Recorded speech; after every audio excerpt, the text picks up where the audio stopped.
오늘 주님 앞에 나와 예배하시는 모든 성도님들에게 하나님의 크신 은혜와 평강이 함께 하시기를 바랍니다.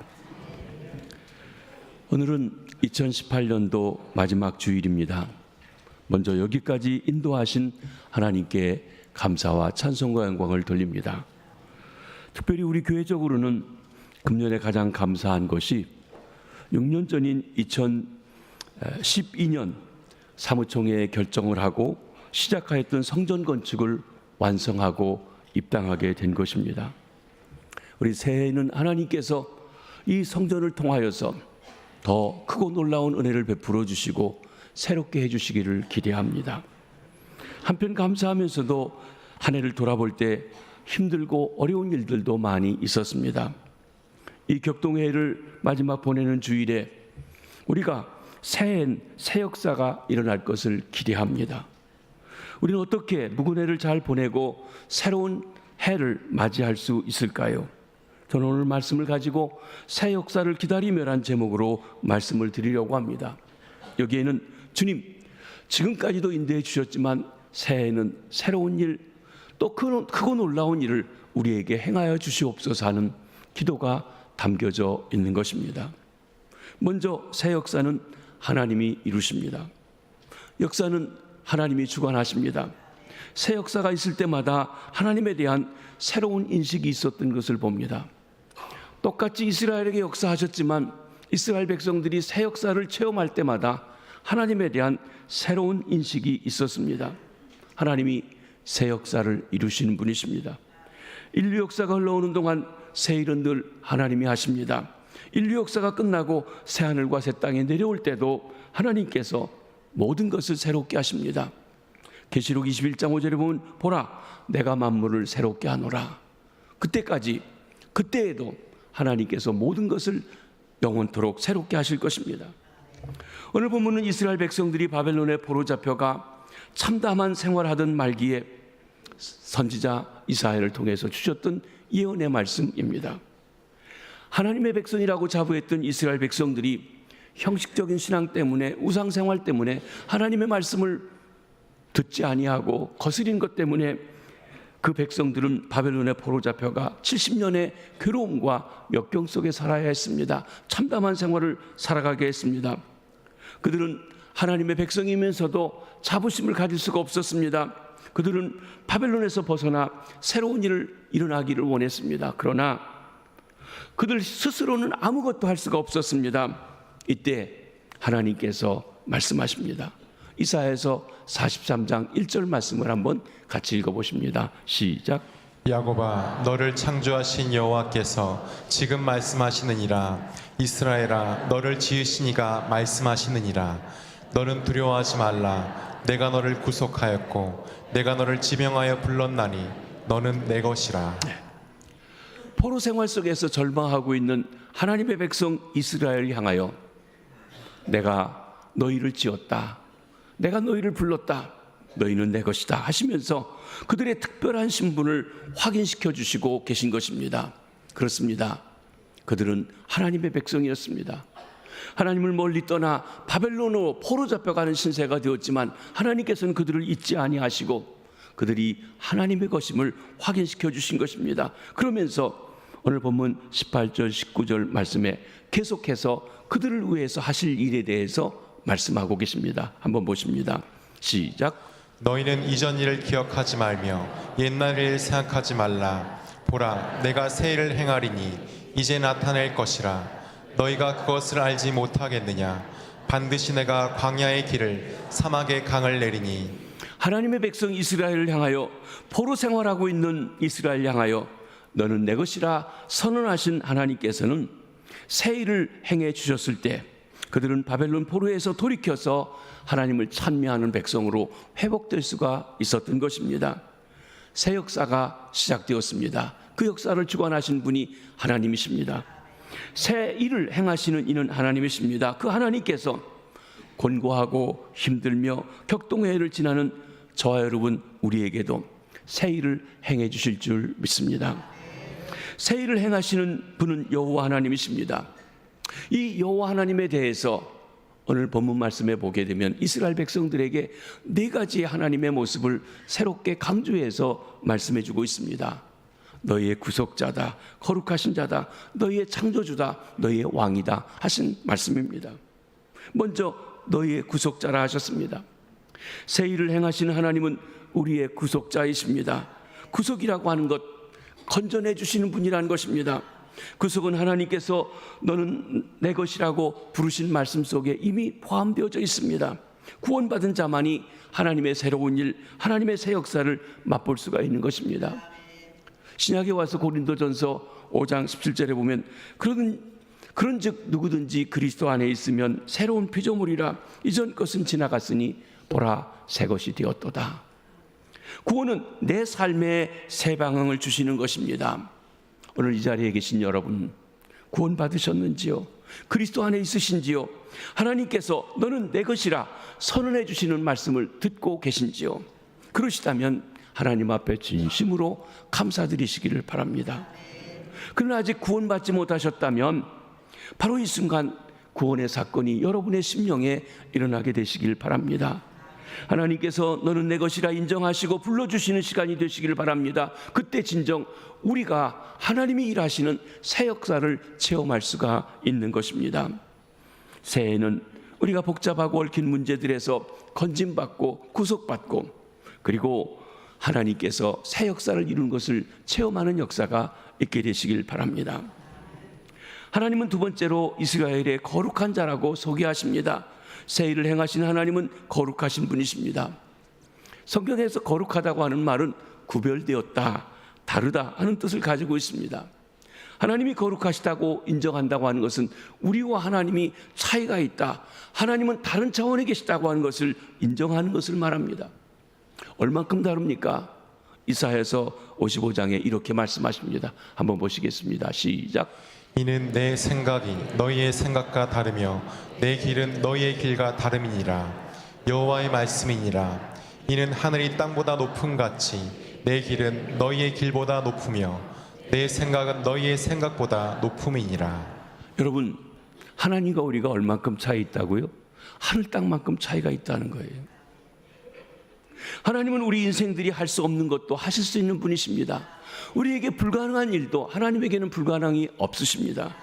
하나님은 우리가 알지 못하는 것도 아시는 분입니다. 우리의 속마음도 아시고 우리 생각까지도 아시는 분이십니다. 우리는 하나님을 우리 수준에 묶어두려고 하지 마십시오. 내 생각 수준, 내 경험 수준에 그 하나님이 계시다면 굳이 이렇게 모여서 하나님을 열심히 믿을 필요가 뭐가 있겠습니까? 바쁘고 분주하고 할 일 많은데 그냥 열심히 살면 되지요. 우리가 아무리 열심히 애쓰고 수고해도 따라갈 수 없는 하늘과 땅만큼이나 차이가 있는 분이 하나님이십니다. 그렇습니다.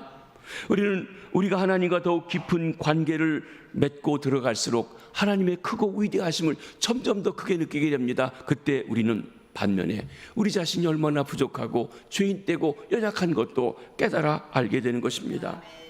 그때 하나님께서 우리를 위해서 일하시도록 온전히 드려질 수가 있는 것입니다. 이스라엘의 거룩한 자, 우리와 다루신 분이 우리 안에 새 일을 행하기를 원하시는 것입니다. 새해는 지금까지와는 다른 차원의 새 역사를 하나님께서 우리에게 베풀어 주시길 바랍니다.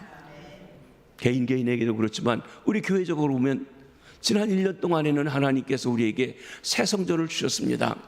요즘 젊은이로 말로 한다고 하면 하나님께서 우리에게 하드웨어를 하나를 주셨습니다. 이제 새해에는 소프트웨어를 주시기 바랍니다.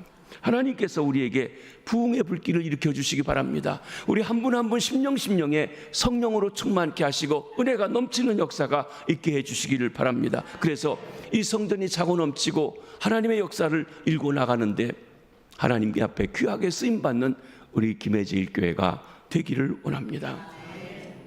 세 번째, 하나님은 이스라엘의 창조주라고 하셨습니다. 여러분, 여기에 세계 우주 만물의 창조자라고 하는 말씀도 있지만 이스라엘의 창조주라는 얘기가 무엇입니까? 이스라엘이 이스라엘 된 것이 하나님께서 그들을 불러주시고 지어주셨다는 것입니다. 새 일을 행하시는 분, 창조주 하나님이십니다. 하나님은 말씀으로 하늘과 땅과 그 가운데 있는 모든 것을 존재케 하신 분이십니다. 그뿐만 아닙니다. 하나님의 백성 이스라엘이 이스라엘 되도록 불러주시고 구원해주시고 세워주신 분도 하나님이시라고 하는 말씀인 것입니다. 저와 여러분이 하나님의 자녀가 된 것, 하나님의 역사입니다. 창조해 주신 것입니다. 사랑하는 성도 여러분, 우리 존재가 하나님께로부터 시작되고 하나님에 의해서 유지되고 하나님께로 돌아가고 하나님을 위해 있다는 것을 진정 믿으시는지요? 하나님이 창조주라는 사실, 하나님이 내 삶의 중심이라는 사실을 인정할 때 우리가 하나님이 일하시는 새 역사를 맛볼 수 있게 되어지는 것입니다. 하나님은 없는 것도 있는 것처럼 부르시는 분이십니다. 하나님의 창조는 능력이 많으셔서 무에서 유를 창조하십니다. 하나님의 창조의 능력이 죄인된 우리를 새롭게도 하실 수 있는 것입니다. 우리의 마음도 새롭게 창조하십니다. 내가 결심을 하고 새해 이렇게 하겠다 결심을 해도 작심삼일 3일 정도밖에 우리 자신을 유지할 수 없지만 하나님께서 우리의 마음을 새롭게 창조해 주시면 새 사람이 될 수 있다는 것입니다. 그래서 범죄하고 마음이 상하고 그 자신의 부패한 모습을 깊이 보았던 성군 다윗은 하나님 앞에 시편 51편에 보면 하나님이여 내 속에 정한 마음을 창조하시고 내 안에 정직한 영을 새롭게 해달라고 간구했던 것입니다. 그렇습니다. 하나님이 우리의 마음을 새롭게 해주실 때 진정 우리가 새롭게 되어지는 것을 보는 것입니다. 새해 창조주 하나님께서 우리 속에 새 마음도 주시고 새 역사를 일으켜 주시기를 바랍니다. 네 번째로 너희의 왕이라고 하나님을 소개합니다.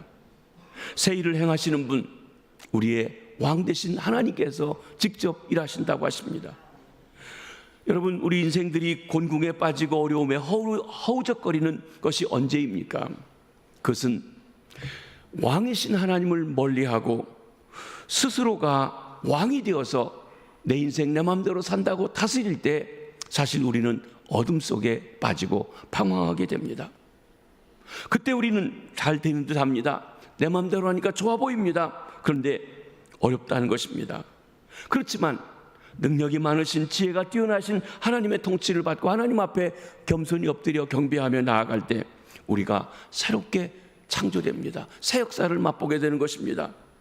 하나님이 우리 왕이 되실 때, 아니 왕이신 하나님이 우리의 왕으로 우리를 다스려 드리도록 맡겨드릴 때 새 역사가 우리에게 있게 되어집니다. 사랑하는 성도 여러분, 이 시간 한번 돌아보시기 바랍니다. 지난 1년 동안 여러분의 삶을 다스린 게 누구이십니까? 누구의 말을 따라서 살아왔습니까? 누가 우리의 가정을 다스립니까? 누가 우리의 교회를 다스리고 있습니까? 누가 우리의 삶의 왕이십니까? 하나님이 왕이 되시게 해드리기 바랍니다. 그때 우리가 왕 되신 주님이 이루시는 새 역사를 맛보게 될 것입니다. 하나님이 다스리시게 해드리십시오. 그때 우리 인생에 새 일이 일어납니다. 그때 우리 가정에, 우리 교회에 새로운 역사가 일어나게 될 줄로 믿습니다. 그러면 하나님이 행하시려고 하는 새 일의 내용과 그 목적은 무엇입니까? 19절 하반절에 보시도록 합니다. 시작. 너희가 그것을 알지 못하겠느냐? 반드시 내가 광야의 길을 사막의 강을 내리니. 여기 새 일의 내용을 두 가지로 소개하셨습니다. 광야의 길을 낸다, 사막의 강을 낸다 말씀하신 것입니다. 광야의 길을 내십니다. 역사적으로 볼 때 이는 하나님께서 이스라엘이 바벨론 포로에서 돌아오게 하실 때 광야의 길을 내서 돌아오게 하시는 그 광야의 길을 내신다는 것입니다. 바벨론, 오늘날의 이락 있는 지역입니다. 이락에서 예루살렘까지 돌아오려고 하면 광야길을 지나가야만 합니다. 광야의 길을 낸다. 저는 광야의 길을 낸다고 하는 이야기를 들을 때마다 생각나는 게 있습니다. 제가 살고 있던 로스앤젤레스도 원래 사막 지역에 세워진 그런 도시이지만 거기서 6시간 정도 차를 타고 가면 라스베가스라고 완전히 사막에 세워진 도시가 있는데 그 길이 광야길이에요. 허벌판이에요. 사람들이 살지 않는 길이 많아요. 거기에 길이 뚫려 있습니다. 그래서 그 길로 사람들이 오갑니다.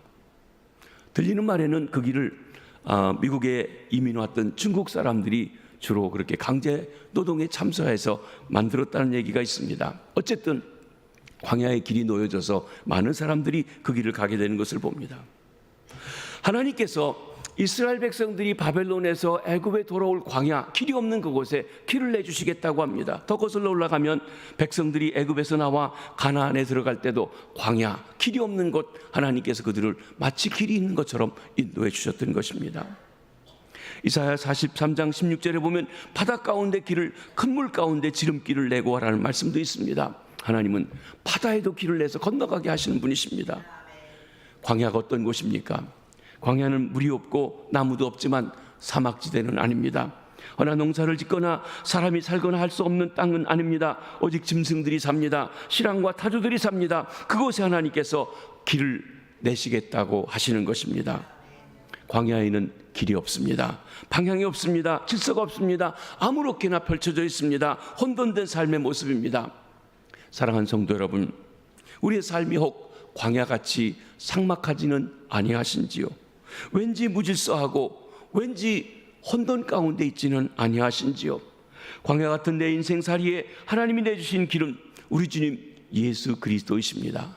하나님이 예비하신 풍성한 삶으로 나가는 길은 예수 그리스도가 곧 길이십니다. 예수님께서 말씀하십니다. 내가 곧 길이라고. 삶의 질서와 안정과 평안과 풍요를 주시는 하나님 앞에 나가는 유일한 길, 우리 주님 예수 그리스도 외에 그 길을 우리에게 허락하실 수가 없습니다. 내 생명이 거듭나 구원받긴 했지만 내 삶이 메말라 있는 것, 길 대신 예수님을 떠나 나 좋은 대로 내 마음대로 길을 가고 있기 때문이 아닌지 돌아보시기 바랍니다. 그리고 참 길 대신 주님 앞에 돌아오십시오. 하나님께서 광야의 길을 내주신 것, 광야 같은 인생에 길을 주시겠다고 하는 말씀입니다. 광야같이 길을 찾을 수 없는 세상에서 우리가 어떻게 살아야 할지, 우리 삶의 목적과 방향과 길을 주시겠다고 하는 것입니다. 인생의 전제 목적, 하나님께 영광 돌리고 그분을 찬양하는 데 있다고 하신 것입니다. 본문 21절 한번 보십니다. 시작. 이 백성은 내가 나를 위하여 지었나니 나를 찬송하게 하려 함이니라. 이 백성, 하나님의 백성, 과거에는 이스라엘이었지만 새 이스라엘인 저와 여러분을 불러주신 것, 지어주신 것, 그 아들을 통해서 구원해 주신 목적이 무엇입니까? 하나님을 위해서 지어주셨다고 그랬어요. 여러분, 우리를 위해서 하나님이 존재하신 것이 아니라 하나님을 위해 우리가 지음받았습니다. 그리고 하나님 앞에 찬송하라는 것입니다. 하나님을 즐거워하고 하나님을 찬송하고 하나님께 영광 돌리고 하나님을 예배하는 것, 그것이 인생의 본분입니다. 하나님은 광야 같은 세상에 길 대신 예수 그리스도를 보내주시고 그 길로 하나님께 나오도록 하셨습니다. 새해에는 인생의 바른 길 대신 예수 그리스도를 더욱 충만히 사랑하시고 주님을께 나아가심으로, 우리 길 되심으로 하나님을 찬송하며 영광 돌리며 살아가시게 되기를 바랍니다. 하나님께서 하실 새로운 일의 두 번째는 사막에 강을 내시겠다 그랬습니다. 사막, 물이 없어서 사막이 됩니다. 비가 오지 않아서 사막이 됩니다. 물을 끌어올 수 없어서 모래로 다 변해진, 식물도 자랄 수 없고 생물도 자랄 수 없는 황량한 사막으로 바뀝니다. 사막은 황량한 곳입니다. 메마른 곳입니다. 생물들이 살 수 없는 곳입니다. 그러기에 풍요로움이라고 하는 찾아볼 수가 없는 곳이 사막입니다. 하나님께서 그 사막에 강을 내시겠다고 하셨습니다. 여러분, 우리 삶에 물이 중요합니다. 사람의 몸에도 70% 이상이 물로 되어져 있습니다. 물이 없으면 사람이 살 수가 없습니다. 물이 없으면 풍성한 삶을 살아갈 수가 없는 것입니다. 인류 역사를 볼 때도 강 주변에 인간 문명이 시작되고 꽃을 피웠습니다. 세계 4대 문명의 발상지는 강 옆이었습니다. 중국의 황하강, 인도의 겐지스강, 애굽의 나일강, 바벨론의 유프라데스강이 그렇습니다. 우리 김해 옆에도 낙동강이 있기 때문에 김해가 비옥한 김해평야 금바다를 이룰 수가 있게 된 것입니다. 물은 메마른 곳을 촉촉히 적시어서 생명을 납니다. 또 꽃이 피게 합니다. 열매를 맺게 합니다. 아름다움을 줍니다. 풍성한 삶을 이룰 수 있도록 해주신 것입니다. 역사적으로 볼 때 하나님의 백성 이스라엘이 광야를 지나고 사막을 지날 때 하나님께서는 반석에서도 물이 나게 하셨습니다. 쓴물이 단물이 되도록 바꾸어 주시기도 했습니다. 늘 가란 목을 죽여주시기도 하셨던 것입니다. 성도 여러분, 우리의 삶이 사막같이 황량하지는 혹 아니하신지요? 우리의 육체와 정신과 사업과 가정에 진정 풍요로움이 있으신지요? 우리 영혼이 하나님의 은혜와 하나님의 은사와 성령의 능력 가운데 풍성한 삶을 누리고 있으신지요? 혹 힘도 없고 능력도 없고 짜증스럽기만 하며 왠지 자꾸만 꼬여가고 있지는 아니하신지요? 그러한 우리의 삶에 하나님께서는 강을 내어서 내 삶을 윤택하게 하고 기름지게 하고 풍성하게 해주시기를 원하고 계시다고 하셨습니다. 사막 같은 인생살이에 하나님이 주시는 강, 하나님이 주시는 물, 하나님이 주시는 생수가 무엇입니까? 성령님이라고 말씀하셨습니다. 그리스도의 사역을 통해서 우리에게 보내주신 성령님이라고 하셨습니다. 요한복음 7장을 한번 보십니다. 시작. 명절 끝날 곧 큰 날에 예수께서 서서 외쳐 이르시되 누구든지 목마르거든 내게로 와서 마시라. 나를 믿는 자는 성경의 이름과 같이 그 배에서 생수의 강이 흘러나오리라 하시니 이는 그를 믿는 자들이 받을 성령을 가르쳐 말씀하신 것이라. 여러분, 우리 인생살이에서 물이 풍성해서 만족을 누리고 평강을 누리려고 하면 성령님을 사모하셔야 합니다. 내게 주를 믿는 모양이 있고 교회 다니는 형식이 있지만 사막같이 황량한 것이 성령의 충만함이 없기 때문이 아닌지요? 하나님께서 원하시는 삶은 메마른 삶이 아닙니다. 황량한 삶이 아닙니다. 풍성한 삶을 원하십니다. 우리 주님께서도 말씀하셨습니다. 인자가 온 것은 양으로 생명을 얻게 하고 풍성히 얻게 하려 함이라. 여러분, 우리가 생명을 얻은 것, 구원받은 것, 영생을 누리게 된 것만 만족하지 마시기 바랍니다. 주님은 단순히 생명 주러 오신 것만이 아니라 풍성한 생명을 누리게 하시기 위해서 오셨다고 했습니다. 그런데 그 풍성한 생명은 돈이나 명예나 지식이나 권세나 쾌락을 통해서 얻는 것이 아니라고 그랬어요. 근데 우리는 자꾸 세상 사람들처럼 돈을 많이 벌고 명예를 얻고 지식이 많아지고 권세를 얻고 쾌락을 많이 추구하면 풍성한 삶이라고 착각한다는 것입니다. 그리고 그것을 추구해요. 우리 구하는 것도 거기에 머물러 있다는 것입니다. 그것이 한편에서는 주님이 보실 때 안타까운 것입니다.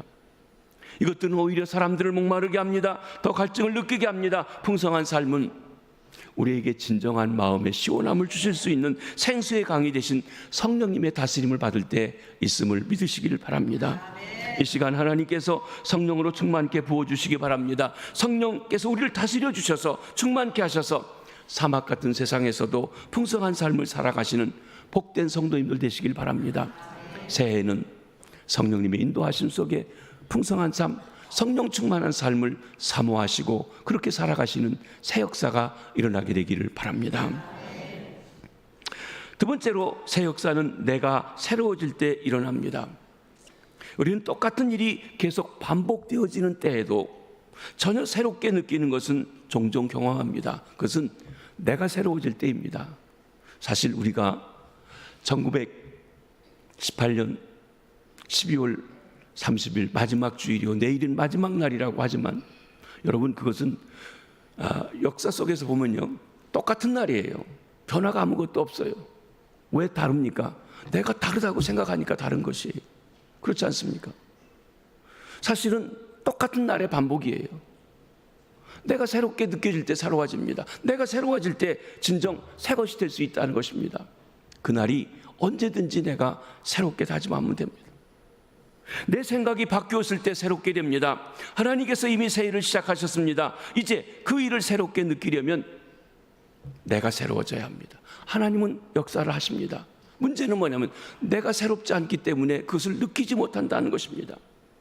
내가 변해야 합니다. 내가 변하여 새로워지지 않으면 하나님의 새 역사를 이루어줘도 내게는 아무 의미가 없이 진행될 수 있습니다. 내가 새로워지지 않으면 새 역사의 일꾼이 되어질 수가 없는 것입니다. 내가 새로워지려고 할 때 우리는 지난 과거에서부터 자유로워져야 합니다. 오늘 18절 말씀을 다시 한번 보십니다. 시작. 너희는 이전 일을 기억하지 말며 옛날 일을 생각하지 말라. 과거를 돌아보지 마십시오. 뒤돌아보지 마시라고 했습니다. 과거가 우리를 발목 잡게 하지 말라고 했습니다. 우리가 새 일을 행하려고 할 때 이전에 잘했던 것도 잊어버려야 합니다. 어떤 분은 과거에 자기가 누리던 지위나 사업의 성공이나 학식을 내세워서 현실에 적응하지 못하고 불만이 가득한 분이 있습니다. 제가 미국에 있을 때 이민 오신 분들 중에 그런 분들이 꽤 있었습니다. 한국에서는 S대학을 나오고 교사를 하고 꽤 괜찮았는데 부인이 이민 가자고, 애들도 이민 가자고 해서 왔는데 보니까 할 일이 없어요. S대학 나왔다는 걸 알아주는 사람도 없어요. 영어를 잘 못합니다. 그러니까 할 일이 없어요. 그래서 청소를 해요. 만족하지 못해요. 만족할 수가 없겠죠. 내가 한국에서 어떤 사람이었는데 여기서 이런 일을 하고 있는가? 차라리 이민 안 왔으면 좋았을 텐데 하는 생각을 하게 됩니다. 근데 부인과 갈등이 생깁니다. 싸우게 됩니다. 그러다 보니까 그가 일을 적응하지 못해요. 새 역사에 새 일에 가려고 하면 다 내려놓고, 내가 과거에 내가 어떤 학교를 나왔든 다 내려놓고 그 현실에 맞는 것에 자기를 적응해야 되는데 그 일을 하지 못하는 것이에요. 그렇습니다. 내가 과거에 훌륭하고 좋았더라도 현실에 맞게 과거의 모든 것에 자유로울 때 새 일을 보람 있게 할 수가 있는 것입니다. 또 우리가 새 일을 행하려고 하면 이전에 잘못했던 것도 잊어버려야 합니다. 어떤 이는 과거의 실패와 아픔과 상처 때문에 새 일을 못하시는 분이 있어요. 자기가 생각해도 어처구니가 없어요. 어떻게 내가 그런 잘못을, 허물을, 죄를 가질 수 있는지 하는 것입니다. 사업에 실패하신 분, 결혼에 실패하신 분, 누군가의 아픔을 겪으셨던 분, 모든 과거에 자유로울 때 진정 새 일이 시작될 수가 있는 것입니다. 여러분, 그 과거를 우리가 돌이켜 할 수가 없습니다. 잊어버려야 합니다. 떨궈내야 합니다. 그렇지 아니하면 앞으로 나아가는 길에 발목 잡히고 있다고 하는 것입니다. 어떻게 잊어버립니까? 하나님이 잊어버리게 하셔야 잊어버릴 수 있다는 것입니다. 하나님은 내 과거를 잊어버리게 하시고 새롭게 하시고 치유해 주실 수 있는 분이시라고 하는 것입니다. 그렇습니다. 그러기에 진정 과거에서부터 자유로워지려고 하면 모든 것을 하나님 앞에 드리시기를 바랍니다. 잘한 것도 하나님 앞에 드리십시오. 하나님께서 나를 통해 일하셨기 때문에. 저는 우리 교회가 새 성전을 지어서 새롭게 일하고 있다고 하는 것도 이번 주까지만 이야기하고 새해부터는 그 일에 대해서 잊어버리게 되시길 바랍니다. 그리고 이제는 우리가 하나님이 새롭게 일하실 이 내용을 채워주실 일에 대해서 관심하고 새롭게 나가실 수 있게 되길 바랍니다. 또 여러분들, 우리가 잘못한 것도 하나님 앞에 드리실 수 있길 바랍니다. 하나님 앞에 잘못한 걸 드리는 방법이 회개하는 것입니다. 하나님께 알려드리는 것입니다. 그러면 하나님께서 씻어주시고 잊어버리게 하십니다. 하나님께서 기억하신다면 내가 아무리 잊어버리려고 술을 먹고 잊어버리려고 마약을 하고 잊어버리려고 엉뚱한 짓을 해도 잊혀지지 않습니다. 하나님이 기억하시지 않아야 진정 잊어버리게 되어지고 벗어버리게 되고 새 출발을 할 수가 있게 되어지는 것입니다. 그런데 하나님께서 말씀하십니다. 하나님은 하나님 자신을 위해서 하나님의 은혜로 우리 죄를, 우리의 허물을, 우리의 잘못을 기억하지 않기를 원하신다고 말씀하십니다. 25절 말씀을 한번 보십니다. 시작. 나 곧 나는 나를 위하여 내 허물을 도말하는 자니 내 죄를 기억하지 아니하리라. 여러분, 하나님은 우리의 허물, 우리의 약한 과거, 우리의 실패했던 과거를 기억하지 않기를 원하세요. 잊어버려 주시기를 원하신다고 했어요. 누구를 위해서요? 하나님 자신을 위해서도 그러시다고 했습니다. 우리가 잘나서, 우리가 의로워서, 우리가 공로가 있어서가 아닙니다. 우리는 부족하지만, 허물이 많지만 하나님의 그 크신 사랑과 은혜로서 그 앞에 나오는 자를 용서해 주십니다. 하나님은 하나님 자신을 위해서 우리의 허물과 죄를 용서하시기 원하시는 분이십니다. 로마서 3장에 보면 하나님께서 그의 독생자 예수 그리스도를 저와 여러분, 우리를 위해서 화목제물이 되게 하셨다고 그랬어요. 하나님의 거룩하심에 비해서 우리는 너무나 죄인이어서 이 간격이 큰데 이것을 메울 길이 없어요. 누군가가 중재가 필요합니다. 누군가가 화목제물이 되어야 합니다. 하나님의 손을 잡고 우리 손을 잡고 하나가 되도록 해주는 일이 있어야 합니다. 그를 위해서 독생자를 보내셨습니다. 십자가에 달려 돌아가시게 하셨습니다. 그 일을 통해서 하나님이 하나님의 의로우심을 드러냈고, 이 일로 예수님을 통해서 하나님께 나온 자도 의롭다 해주시기를 원하셨다고 했어요. 우린 죄인이에요. 그런데 하나님의 그 화목제물을 통해 나갈 때 하나님이 저와 여러분을 향하여서 의롭다 하시고 화해해 주신다고 하셨습니다. 이것이 하나님의 은혜입니다. 용서받을 수 있는 길은 죄를 고백하는 것입니다. 하나님께 알려드리는 것입니다. 26절 말씀 한번 보시겠습니다. 시작. 너는 나에게 기억이 나게 하라. 우리가 함께 변론하자. 너는 말하여 내가 의로움을 나타내라. 하나님의 은혜에 근거해서 죄를 자백할 때 우리를 용서해 주시고 의롭다 해 주시겠다고 하십니다. 예수 그리스도 안에서 우리 죄를 원리적으로 해결하신 하나님의 사랑에 근거해서 저와 여러분이 그 하나님 앞에 우리의 허물, 우리의 죄, 우리의 연약함, 우리의 부족함을 낱낱이 말할 때 하나님이 우리를 의롭다 해주시겠다는 것입니다. 용서해 주시겠다는 것이에요. 여러분, 하나님이 기억하지 못해서 너는 나로 기억나게 하라 말씀하셨을까요? 아니에요. 하나님은 낱낱이 다 아세요. 그런데 내 입술을 가지고 내 허물을, 내 죄를 하나님 앞에 알려드리면 하나님이 기억하지 않고 도말해 주시고 소멸해 주시겠다고 말씀하십니다. 그게 용서받는 길이에요. 그런데 아닌 것처럼 가만히 있고 또 감추고 싸면 없어질까요? 아니요.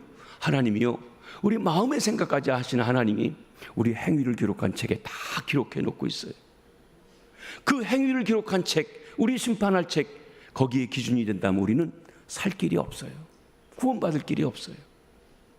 그것을 다 도말해 버릴 수 있는 방법이 무엇입니까? 하나님 앞에 알려드리는 것이에요. 알고 계신 하나님께 내가 이런 잘못을 했습니다 하고 하나하나 알려드리면, 뉘우쳐 고백해 내놓으면 하나님께서는 다 잊어버려 주시고 용서해 주시고 동에서에서 먼 것처럼 멀게 해 주시고 깨끗하게 해 주시겠다고 약속해 주신 것입니다. 우리가 우리의 사정을 주님 앞에 내어놓을 때 하나님께서 저와 여러분 우리에게 새 일을 행하신다고 하신 것입니다. 그러면 우리가 하나님께 고백하고 하나님과 변론해야 될 죄들은 무엇입니까? 오늘 본문 22절로 24절에서는 하나님께서 바벨론 포로 잡혀가 있는 이스라엘 백성들, 하나님의 백성이면서 포로 잡혀갈 수밖에 없었던 그들의 죄를 세 가지를 지적해 주었습니다. 혹 이것이 저와 여러분의 문제가 아닌지 돌아보시게 되길 바랍니다. 첫째로는 믿음 없는 것입니다. 야곱아, 너는 나를 부르지 아니하였고, 이스라엘 백성을 가리켜 하는 것입니다. 하나님의 백성이라고 하는 너희가 나를 부르지 아니했다. 하나님을 부르지 않았다는 것, 신앙심이 없다는 것입니다. 믿음이 없다는 것입니다. 하나님의 백성 이스라엘의 범죄 원인은 하나님을 부르지 않는 것이었습니다. 하나님을 찾지 않는 것이었습니다. 그들은 하나님이 내 속사정을 알지 못한다, 내 사정을 해결하실 수 없다 하시면서 자신의 일을 하나님 앞에 가져오지 않았습니다. 스스로가 하나님이 되어서 모든 일을 해결하려고 하고, 그리고 모든 일을 스스로가 담당하려고 했던 것입니다. 자기가 왕이에요. 자기가 다 합니다. 하나님 필요 없어요. 그러니 믿음이 없다고 하는 것입니다. 사랑하는 성도 여러분, 우리가 즐겁고 기쁠 때도 하나님을 찾아야 합니다. 우리는 슬프고 어렵고 힘든 때도 하나님을 찾아야 합니다. 믿음은 크고 작은 모든 일을 하나님 앞에 내려놓고 해결하라고 하는 태도가 믿음입니다. 우리 삶의 구석구석에서 하나님을 부르고 찾는 것, 그것이 신앙입니다. 매주일 나와 하나님을 불러야 합니다. 새벽마다 나와 하나님 불러야 합니다. 주중에도 나와 하나님을 찾고 불러야 합니다. 사랑하는 성도 여러분, 내가 하나님의 백성이고 내 직분이 무엇이고 말하지만 정말 우리에게 믿음이 있으신지요? 신앙이 있으신지요? 하나님을 찾는 그 찾음이 우리에게 있으신지요? 하나님께서 먼저 믿음 없음을 회개하라고 하십니다. 두 번째로는 하나님이 지적하신 것은 형식적인 신앙에 대해서 지적하십니다. 이스라엘아, 너는 나를 괴롭게 여겼으며, 하나님을 괴로워했다는 것, 그들의 신앙이 형식적이었음을 보여주고 있는 것입니다. 하나님을 섬기는 일이 즐거워야 하는데 그렇지 않다는 것입니다. 이스라엘 백성들이 겉으로는 하나님을 부르고 있지만 중심으로는 그들의 왕이 되신 하나님을 부르고 있지, 섬기고 있지 않았던 것입니다. 그렇게 형식적으로 하나님을 섬기는 생활이 수고롭습니다. 생명 없이 종교의식으로만 하나님을 섬기는 그 생활이 괴롭다는 것입니다. 사랑하는 성도 여러분, 여러분들이 교회 생활하는 것, 교회에서 이것저것 하라고 하는 것, 믿고 섬기는 것이 즐거우십니까? 아니면 힘들고 괴로우십니까? 그 힘들고 괴로우신 일이 혹 내가 형식적으로 이름은 가지고 있고 적은 두고 있고 알아주기는 원하지만 실제로 내 삶의 관심은 딴 데가 있다 보니까 하나님께 대한 그 형식적인 신앙 때문에 내가 괴로운 것은 아니신지 돌아보시기 바랍니다. 형식적인 신앙 속에서는 하나님의 새 역사를 맛볼 수가 없습니다. 새해는 새롭게 헌신하여 주님을 섬기시게 되기를 바랍니다. 우리 새해 첫 주일이 지나고 수요일부터 우리 직원들이 수련회를 갔습니다. 교회 일하는 일꾼들이 하나님 앞에 말씀을 듣고 다짐하는 것입니다. 목사님께 연락을 했더니 일산에 있는 로고스 교회 안성우 목사님이십니다. 제목을 보내왔는데 신앙의 수준을 높이라고 했습니다. 여러분, 우리 신앙의 수준이 좀 높아지게 되길 바랍니다.